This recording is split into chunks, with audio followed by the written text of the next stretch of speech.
Well, the good news in this is we haven't had too much rain recently, Matt, but I know, people might water their yards, or maybe there's just like a bad spot for water to collect, and then you got the mosquitoes coming out. Or it's even little things that you don't think about, like where your hose is kept. Maybe it has a little bit of a drip, right? So yeah, but you're right. Mother Nature's done us, well, I don't want to call it a favor because we do need the rain, but a favor in the mosquito department by keeping us rain-free for the better part of the last 3 weeks. The other issue, though, is mosquitoes do like heat, and we have no shortage of that right now. 94 out there currently. That was our high today in Waco. 86, that's where we're supposed to be. So again, we're kind of sitting right between the average and the record as we have been the last couple of days. Still starting off very nice in the mornings at 64. Can't really argue with that part of the equation. 91 right now in Waco, same in Marlin, same in Temple. So again, as long as we get these winds out of the northeast or the east, we're going to see things kind of cool down fairly efficiently because we don't have a whole lot of humidity. It's when we start to see them kind of veer back to the southeast that we know that we're going to have a couple of issues in terms of that humidity. Haven't really been dealing with that lately. Do have a little bit of that humidity in the forecast as we move through the next few days.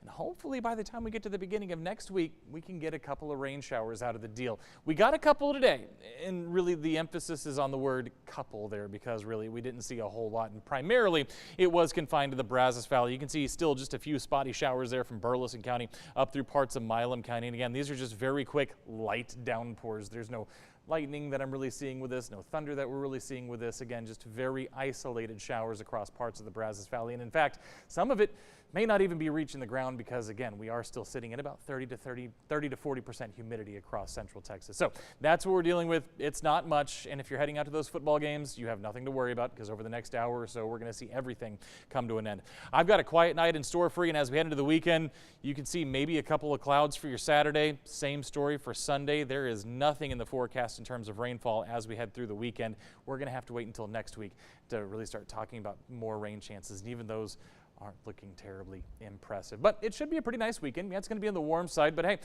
there's plenty to do across Central Texas this weekend, of course, with, obviously we talk about college football all the time. That going on, of course, if you're heading out to any games tomorrow, 89 for your Saturday, 90 for your Sunday. And then again, like I said, as we head into next week, we're going to start talking about a chance for some showers, but notice it's a 10% chance, so it's not very good. But as long as we're talking about the weekend, let's go ahead and talk about those college matchups. So we got Kansas State coming to town tomorrow morning to take on Baylor from McLean Stadium. If you're heading out there for any tailgate activities at 9 in the morning, 70 degrees there, warming up into the lower 80s by kickoff, and then close to 90 degrees as we get close to the end of the game. That's the one benefit. I've never been a huge fan of 11 a.m. kickoffs, but the one benefit is you get out there for the game, and the weather is not too bad at 11 a.m. It's the 2-3 o'clock time frame that you really have a problem with.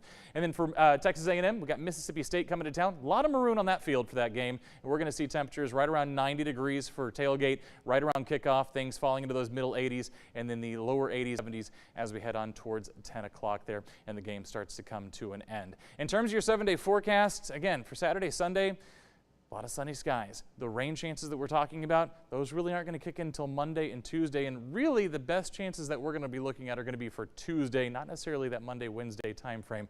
But again, we'll be looking at Tuesday as that best chance to get a little bit better coverage. And then we're going to stay pretty quiet through the middle of the week, but we might be holding on to some hope. Got some signals that may indicate a little bit of a weak front might come through Thursday and Friday, bring us another chance for some showers. Remember to get your forecast anytime you need it. You can download our 6 Plus app. It's free. It's on your smart TV. I want the highs to keep trending down. Matt, thank you.